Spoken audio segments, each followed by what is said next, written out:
Hello दोस्तों, चलिए फिर मैं आज आपके लिए एक नई कहानी लेकर आई हूँ।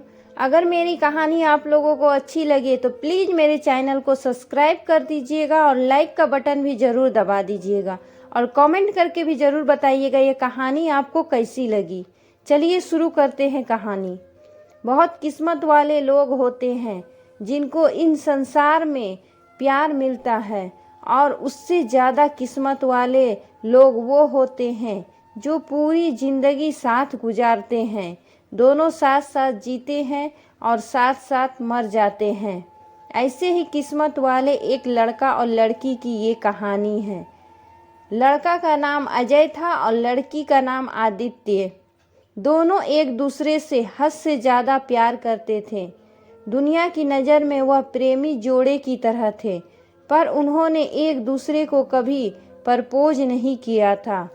दोनों एक दूसरे के साथ इतने खुश थे कि उनको किसी और की ज़रूरत ही नहीं पड़ती थी। हमेशा एक दूसरे के साथ वक्त गुजारा करते थे। एक दिन सुबह से लेकर शाम तक आदित्य अजय को कॉल और एसएमएस करती रही, पर अजय का कोई रिप्लाई नहीं आया। अदिति बहुत परेशान और बेचैन हो गई। सुबह से उसने अजय को ना जाने कितने कॉल और एसएमएस किए, पर उसको कोई जवाब नहीं मिला। इसके बाद भी जब अजय का कोई रिप्लाई नहीं आया तो अदिति ज़ोर ज़ोर से रोने लगी और पता नहीं कब वह रोते रोते सो गई। दूसरे दिन जब अदिति की आंख खुली तब उसने सबसे पहले फ़ोन को उठाया और देखा उसमें एक मिस कॉल थी जो अजय की थी। अदिति ने बिना कुछ सोचे समझे तुरंत अजय को फ़ोन लगाया। जैसे ही कॉल रिसीव हुआ वह ज़ोर ज़ोर से चिल्लाने लगी, तुम्हें क्या हो गया है? कल मैंने कितने कॉल और एसएमएस किए थे, तुमने एक भी रिप्लाई नहीं दिया। तुम समझते क्या हो और ना जाने क्या क्या। वह एक ही सांस में बोलती चली गई। अजय ने बड़ी शांति से उत्तर दिया, देखो कल मैं बहुत बिजी था और अब मैं रोज़ रोज़ तुमसे बात नहीं कर सकता।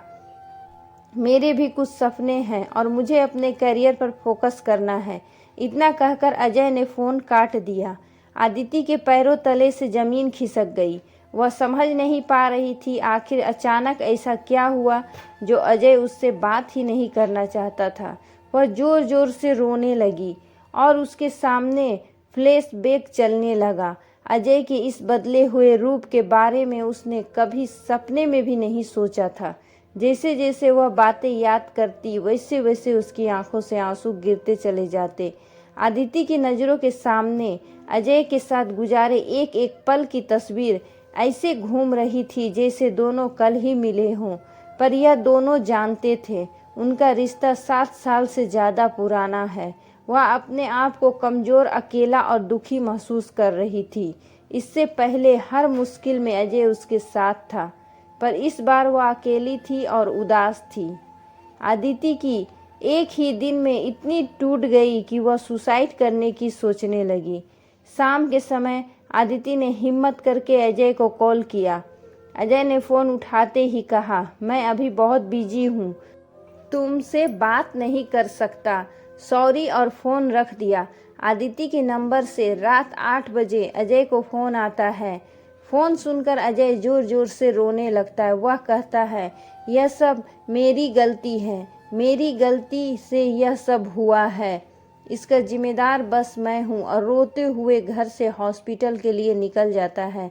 यह कॉल अदिति की माँ ने किया था क्योंकि अदिति का एक्सीडेंट हो गया था और हॉस्पिटल में अदिति अजय का नाम ले रही थी। जैसे ही अजय हॉस्पिटल में पहुंचता है अदिति की आंख खुलती है और वह कहती है, आखिर मैंने क्या किया है जो तुम मुझसे बात नहीं करना चाहते? तुम्हारे बिन मैं जी कर क्या करूँगी? मुझे मर जाने दो। अजय की आंखों से आंसू गिरने लगते हैं और वह कहता है, गलती तुम्हारी नहीं, किस्मत की है। मेरे दिल में छेद है और मैं बस कुछ ही दिन का मेहमान हूँ, इसलिए मैं तुमसे दूर जाना चाहता था ताकि तुमको दुख ना हो। आदिति अजय का हाथ पकड़कर मुस्कुराती है और आंखें बंद कर लेती है। आदिति के चेहरे पर सुकून झलकता है और वह अपनी आखिरी सांस अजय के साथ लेती है। थोड़ी ही देर में अजय को हार्ट अटैक आ जाता है और अजय भी दुनिया छोड़ देता है। अगर यह कहानी आप लोगों को पसंद आए तो प्लीज़ मेरे चैनल को सब्सक्राइब कर दीजिएगा और लाइक का बटन भी ज़रूर दबा दीजिएगा। और कहानी पूरा सुनने के लिए आप लोगों का बहुत बहुत धन्यवाद।